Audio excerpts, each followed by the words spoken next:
Gahunda yo kuzahura umubano hagati y'u Rwanda n'igihugu cy'Ububiligi ntiri mu bizazana Maxime Prévost tayari ibintu bigiye gukomera mu gihe abantu bari bategereje ko mu gihe Maxime Prévost azaza mu gihugu cy'u Rwanda ashobora kuba yagirana ibiganiro na leta y'u Rwanda. U Rwanda rumaze gutangaza ko bitari ku murongo w'ibyigwa keretse hagize igihinduka. Ibi bitangajwe na Minisitiri w'u Rwanda w'Ububanyi n'Amahanga n'Ubutwererane Olivier Jean Patrick Nduhungirahe mu kiganiro yagiranye n'itangazamakuru. Byagenze bite rero? Reka tugaruke kuri ibi ngibi. Twite cyane rero Minisitiri w'Ububanyi n'Amahanga w'u Rwanda Ambasaderi Olivier Nduhungirehe yavuze ko nta biganiro bihari hagati y'u Rwanda n'Ububiligi bigamije kuzahura umubano, ariko twiteguye kwakira Minisitiri w'Ububanyi n'Amahanga wabwo Maxime Prévost uzagira uruzinduko i Kigali. Mu minsi ishize Maxime Prévost yatangaje ko mu Gushyingo 2025 azagira uruzinduko i Kigali yitabira inama y'abaminisitiri bo mu bihugu bigize umuryango wa Francophonie. Mu kiganiro Minisitiri Nduhungirehe yagiranye n'umunyamakuru Scovia Mutesi yavuze ko Maxime Prévost najya mu Rwanda azakirwa nk'abandi bashyitsi, ashimangira ko mu bimugenza hatarimo kuganira ku mubano w'ibihugu byombi. Ati Ababiligi nk'uko mubizi twacanye umubano mu kwezi kwa gatatu, ariko ntabwo bivuze ko tutavugana rimwe na rimwe iyo hari ikibazo kibaye. Minisitiri w'Ububanyi n'Amahanga wabo yavuze ko azaza mu Rwanda mu Gushyingo kwitabira inama y'abaminisitiri bo mu muryango wa Francophonie, kuko Ububiligi ni igihugu kigize Francophonie. Tuzamwakira nk'uko tuzakira abandi baminisitiri bazaba bari i Kigali icyo gihe. Yakomeje avuga ko kugeza ubu nta biganiro bigamije kuzahura umubano bihari. Mu magambo ati ibyo ntabwo biri kuri gahunda, ariko bitabujije ko tuvugana haba ku rwego rw'abaminisitiri no ku zindi nzego. Ibyo bisanzwe bibaho, ariko ibyo kuganira ku mubano ntabwo biri muri gahunda, ntabwo turabivugaho, ntabwo birajya kuri gahunda. Tuvugana ku tubazo tuba duhari tugomba gukemurwa, ariko ntabwo turabivugaho. Mu kiganiro Maxime Prévost aherutse kugirana na Jeune Afrique yavuze ko igihe cyo kuzahura umubano kitaragera. Mu magambo ati haracyari kare kuba twavuga ibyo kubura umubano. Ndashaka kwibutsa ko Ububiligi atari bwo bwashatse guca umubano n'u Rwanda. Yavuze ko kuzahura umubano w'Ububiligi n'u Rwanda bishobora gufata igihe kandi abantu bakwiriye kubyumva. Mu magambo ati kuri njye ni ingenzi mbere na mbere kuba inzira zishobora gutuma umubano uzahuka zongera guhangwa. Byagenda gake cyangwa bikanyura mu zindi nzira.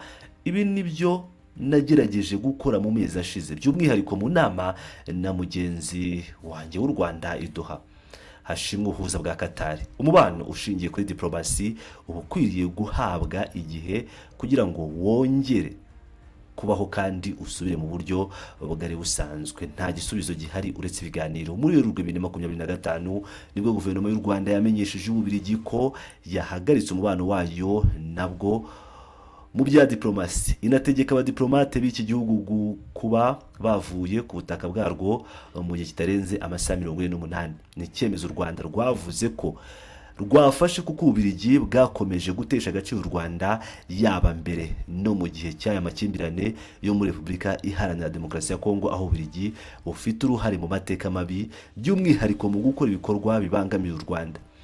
Rwavuze ko Ububiligi bwafashe uruhande mu makimbirane ari kuba rujya ku ruhande rubangamiye u Rwanda kandi rugakwirakwiza ibinyoma kugira ngo hafatwe ibyemezo bibangamiye u Rwanda, ariko byose bigamije guhungabanya u Rwanda n'akarere. Ngira ngo rero murabyiyumvira cyane nyuma y'uko tubagejeho ko Minisitiri w'Ububanyi n'Amahanga w'igihugu cy'Ububiligi Maxime Prévost ategerejwe i Kigali mu Rwanda.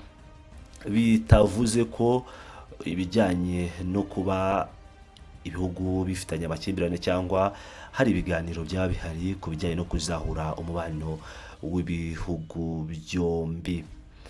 Reka dukomeze twumva ibyatangajwe na Bwana Olivier Jean Patrick Nduhungirehe.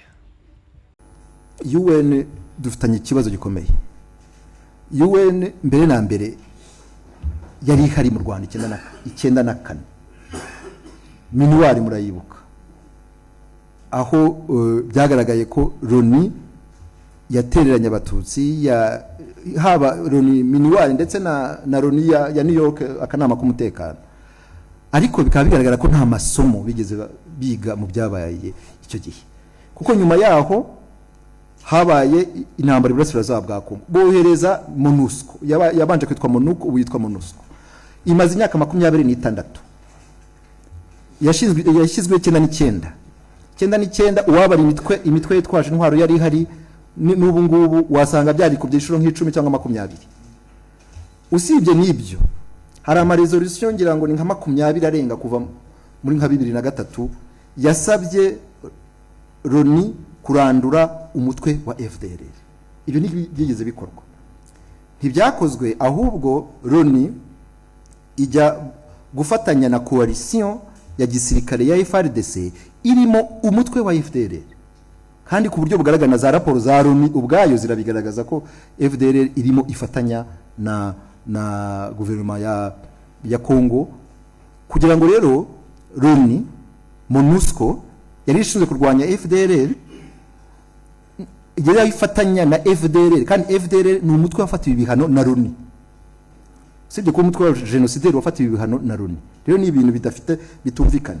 None ubu ngubu tukaba tubona yuko izo esheke ebyiri zabaye ya minuware ya 94 mu Rwanda ya MONUSCO muri Kongo, Loni iracyakomeza kuko kubyo noneho isa nkaho ifa kumva ibyo Kongo ivuga. Ejo bundi iyo wumvise amaraporo yabaye ya fact finding mission ngo yaje twana bakiri hano mu Rwanda, ariko baje basohora raporo batagiye ahantu ngo habaye izo massacre bavuga za Binza na hehe, ntabwo bigeze bakanagize ikirenge, ariko ngo bavuganye n'abantu baho kuri telefone ngo babemeza ko ngo bwicanye bwabaye, maze basohora raporo zakwiza u Rwanda. Ibyo ni bidashobora kwihanganira kuko bigaragaza ko urwishe yankara ruracyayirimo. Loni nta masomo yumvise, kandi Loni ubu ngubu ifunza amaso ku buryo bugaragara ku bwicanyi, ihohoterwa ry'abanyamurenge n'abatutsi b'abanyekongo. Ntabwo byumvikana ukuntu Bintou Keita uyobora MONUSCO ahora avuga u Rwanda, ahora avuga AFC 23, ariko mu kwezi kwa 10 2023 hakaba hari inzu 300 z'abatutsi b'abanyekongo zatwitse, izuba riva abazitwika barimo bafata video, ntagire itangazo na rimwe akora. Akanama k'umutekano nako nta tangazo kakoze. Angari wari kibazo gikomeye cya Loni tugomba kuzakemura. Twe ntabwo byadutunguye cyane kuko badusabaga ngo kurekura ngo immédiatement sans condition victoire Ingabire ako kanya, ngo harimo ngo ibibazo ngo system y'ubutabera mu Rwanda ni fraud, harimo agasuzuguro kenshi cyane. Nubwo gatatu bafashe uwo mwanzuro kuri Ingabire, batangiye muri 2013 batangira muri 2010 bakomeza 2016 umwanzuro wa kabiri, none bafashe undi wa gatatu, tutabariyemo n'imyanzuro bafashe kuri Rusesabagina muri 2021 na 2022. Ibyo kandi babikora harimo ikintu cya neocolonialisme n'agasuzuguro no kutubahiriza principe yo kuha ijambo uwurega, kuko dufite ambasaderi uhagarariye u Rwanda muri European Union, ambasaderi Gaulle César Uribert, ntabwo yigeze atumizwa ngo bamubaze mbese case ya Victoire Ingabire imeze nibura bigira inzira.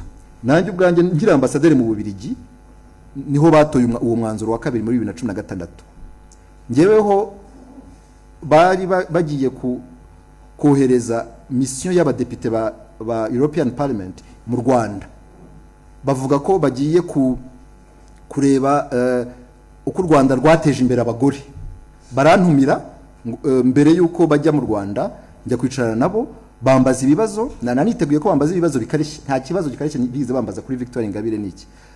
Twavuganye ku giterambere ry'u Rwanda, iby'abagore, guteza imbere abagore niki, dupanga na gahunda, ariko iminsi ibiri mbere uko baza basaba uruhushya rwo kujya gusura Ingabire. Twavuga ati sibyo ko tutabiganiriyeho, ariko turabangira, ariko baje ni hahandi bajya kuri 1930 kuri prison kwifotoza, bahura n'umuntu wa Ingabire nawe barifotoza, none basubiye mu Bubiligi i Bruxelles, bahita aho kugira ngo banakore raporo ya mission yabo, bahita bahurutura resolution ya kwamagana ngo ifungwa rya Ingabire. njyewe rero nta nubwo banambwiye, bari bantumiye mbere, nta nubwo banantumiye nyuma ngo nibura ngo mbe mpari. Njyewe mbimenye ko bigiye kuba, nafashe imodoka babikoreye bari Strasbourg, cyo gihe nafashe imodoka njya Strasbourg nitumiye kugira ngo nje ndababwira ko ngomba kuba mpari, niba mugiye kujya kurega u Rwanda reka mbe mpari. Baranyemerera batabishaka, ariko baranyemerera, ariko byagaragaye ko bari biased